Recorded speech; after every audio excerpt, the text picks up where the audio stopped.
जय हिंद। वंदे मातरम बच्चों। आज हम पढ़ेंगे विज्ञान कक्षा 10वीं का अध्याय क्रमांक 6 जैव प्रक्रम। इसके अंतर्गत हम तंत्र यानी सिस्टम पढ़ रहे थे। उसी क्रम में आज हम पढ़ेंगे सर्कुलेटरी सिस्टम, परिवहन या वहन तंत्र। इस वीडियो में हम जानेंगे कि हृदय जो है किस प्रकार से कार्य करता है, रक्त किस प्रकार से शुद्ध होके पहुंचता है और हमारे हृदय की संरचना किस प्रकार से होती है। इन सब बिंदुओं के बारे में विस्तृत जानकारी प्राप्त करेंगे, इसलिए वीडियो के अंत तक बने रहें। चैनल को लाइक, शेयर, सब्सक्राइब जरूर करें। पिछली कक्षा में हमने पढ़ा था कि रक्त जो है तरल संयोजी ऊतक है और इससे तरल माध्यम में ही होता है। तो इसके परिवहन के लिए हमें एक पंपिंग तंत्र यानी हृदय की आवश्यकता होगी, क्योंकि रक्त पहले कोशिका में, कोशिका से ऊतक में, ऊतक से अंगों में, अंगों से सिस्टम यानी तंत्र में और तंत्र से पूरी बॉडी में पहुंचता है। इसलिए हमें एक तंत्र की आवश्यकता है जो यह पंपन का कार्य करेगा, वह हमारा हार्ट करता है। हम हृदय की संरचना से पहले कुछ महत्वपूर्ण उसके बिंदु जानेंगे। जैसे कि अगर हृदय के आकार की बात की जाए तो यह लगभग त्रिभुजाकार होता है और इसकी लंबाई लगभग 12 सेंटीमीटर, चौड़ाई 9 सेंटीमीटर, मोटाई 6 सेंटीमीटर और वजन लगभग 300 ग्राम का होता है। हृदय के अध्ययन को कार्डियोलॉजी कहते हैं और परिवहन तंत्र के जनक विलियम हार्वे को माना जाता है। और एक स्वस्थ मनुष्य का हृदय एक बार में लगभग 70 से 90 ml रक्त संकुचन करता है। सबसे पहले हम हृदय की संरचना को देखते हैं। यदि आपको हृदय की संरचना आ गई तो समझिए कि आपको पूरा टॉपिक क्लियर हो जाएगा। और मैं आपको चैलेंज के साथ कह सकता हूँ, यदि आपने वीडियो को ध्यान से देखा तो आज आप बेहतर इसको समझ के जाएंगे और भविष्य में इस चीज़ को कभी भी नहीं भूलेंगे। सबसे पहले अगर बात की जाए तो इसको हम दो हिस्सों में बांट देंगे। ये दायां हिस्सा हो गया और ये बायां हिस्सा हो गया। अब दोनों साइड क्या होगा, दायां आलिंद होगा तो बायां आलिंद होगा। सेम उसी प्रकार जब दायां निलय होगा तो बायां निलय होगा। यानी कि पहले हमने इसको दाएं बाएं में बांटा। दाएं बात के बाद इसके कितने चैम्बर हैं, 4 चैम्बर हैं, दायां आलिंद, बायां आलिंद, दायां निलय और बायां निलय। हृदय के चारों तरफ एक झिल्ली पाई जाती है जिसे पेरिकार्डियल मेम्ब्रेन कहते हैं। इस झिल्ली का काम होता है कि हृदय को बाहरी आघातों से इसकी सुरक्षा करती है। सेम इसी प्रकार अगर अपन बात करें तो फेफड़े में भी एक मेम्ब्रेन पाई जाती थी जिसे प्लूरल मेम्ब्रेन कहते हैं। वैसे याद रखना है कि अगर फेफड़े में पूछे तो प्लूरल मेम्ब्रेन और यदि हार्ट में पूछे तो पेरिकार्डियल मेम्ब्रेन। अब हम देखेंगे कि जो दायां आलिंद है वहाँ पर महाधमनी पाई जाती है जिसमें शुद्ध रक्त बहता है और यहीं पे दाएं आलिंद में ही महाशिरा होगी जिसमें अशुद्ध रक्त बहेगा। और इसके बाद जैसे ही नीचे देखेंगे तो दायां आलिंद और दायां निलय के जस्ट बीच में एक वॉल्व पाया जाता है जिसे क्या कहते हैं, ट्राइकस्पिड वॉल्व या त्रिदलीय कपाट कहते हैं। इनका काम क्या होता है, यह आलिंद और निलय के रक्त को एक साथ मिक्स नहीं होने देते हैं। बाईं तरफ अगर देखें तो पल्मोनरी आर्टरी यानी फुसफुस धमनी होती है, यहाँ पे अशुद्ध रक्त होता है। जी हाँ दोस्तों, क्योंकि धमनी में शुद्ध रक्त बहता है परंतु एकमात्र ऐसी ये धमनी है जो पल्मोनरी धमनी है, इसमें अशुद्ध रक्त बहता है। और ये लंग्स से लगी हुई एक पल्मोनरी शिरा होती है जिसमें शुद्ध रक्त बहता है। यहाँ पे जस्ट अपोजिट हो रहा है, इसमें फुसफुस धमनी में अशुद्ध रक्त बह रहा है और फुसफुस शिरा में शुद्ध रक्त बह रहा है। और जब यहाँ पे देखेंगे तो बायां आलिंद और बायां निलय के बीच में एक वॉल्व पाया जाता है जिसे बाइकस्पिड वॉल्व कहते हैं या द्विदलीय कपाट कहते हैं और इनका भी काम होता है कि एक दूसरे में रक्त मिक्स ना हो सके। हृदय की संरचना को हम फिर से रिपीट कर देते हैं, क्योंकि यदि आपको इसकी संरचना स्पष्ट नहीं होगी तो आपको बिल्कुल भी समझ में नहीं आएगा।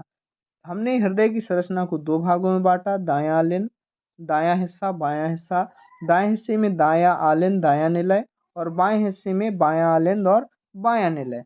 यहाँ पे हमने देखा कि धमनी है, महाशिरा है और इधर इधर बाएँ वाले भाग में है फुस्फुस धमनी और फुस्फुस शिरा।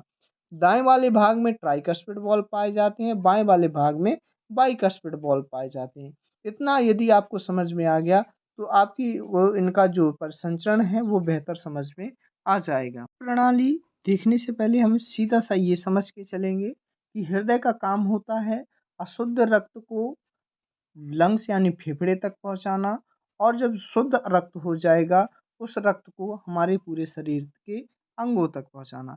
सिंपल सा, हृदय से लंग्स से रक्त जो ऑक्सीजनेटेड होके आएगा उसको हमारे शरीर के विभिन्न भागों में भेज देगा, और फिर जो रक्त अशुद्ध हो जाएगा यानी डीऑक्सीजनेट हो जाएगा तो उसको दोबारा से कहाँ पे भेज देगा, लंग्स में भेज देगा। कि क्रिया विधि को समझने के लिए सिंपल सा आप एक एग्जाम्पल समझिए कि जैसे पानी की टंकी होती है, तो पानी की टंकी से हमारे घर में क्या होता है, कॉलोनी में पानी आएगा, कॉलोनी से कहाँ आएगा, घरों में आएगा और घर से हमारे बाथरूम में आएगा।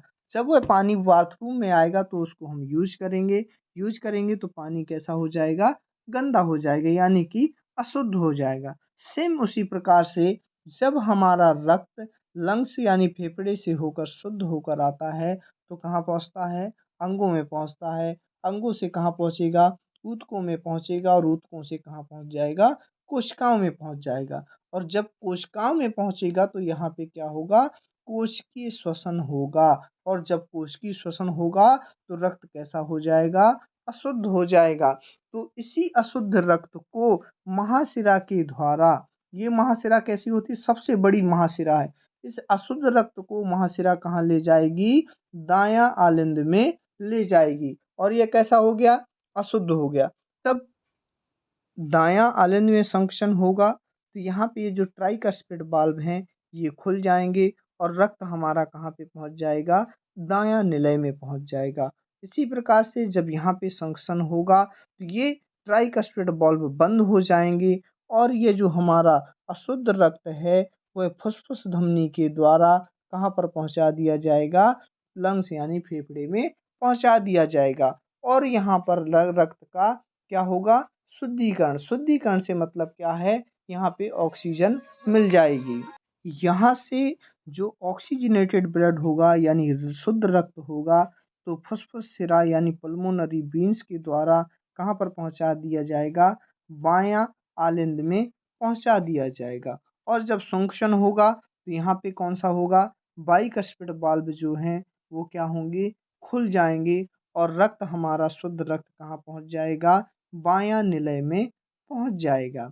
और जब दोबारा संकुचन होगा तो इसी बाएं यहाँ पे जो द्विदलीय कपाट पाए जाते हैं यानी बाइकस्पिड वाल्व पाए जाते हैं वो बंद हो जाएंगे और यहाँ से रक्त हमारा अरोटा धमनी यानी महाधमनी के माध्यम से शुद्ध रक्त होके दोबारा से कहाँ पहुँच जाएगा, अंगों में पहुँच जाएगा, अंगों से ऊतकों में, ऊतकों से कोशिका में, फिर उसी प्रकार से यहाँ से आता हुआ दायां आलिंद में आएगा और यहाँ ट्राइकस्पिड वाल्व के माध्यम से निकल करके दोबारा से कहाँ पे, फुस्फुस धमनी की ओर होते हुए जाके लंग्स में फिर पहुँचेगा, फिर यहाँ से पल्मोनरी वेन्स के माध्यम से यहाँ इस प्रकार से शुद्ध होके आता है। प्रकार से हृदय रक्त का परिवहन यानी पंपिंग का कार्य करता है। स्टूडेंट वीडियो को 2 बार ज़रूर देखें। यदि ये समझ में नहीं आता है तो मैं चैलेंज करता हूँ कि आप मेरे वीडियो को डिसलाइक करके जा सकते हैं।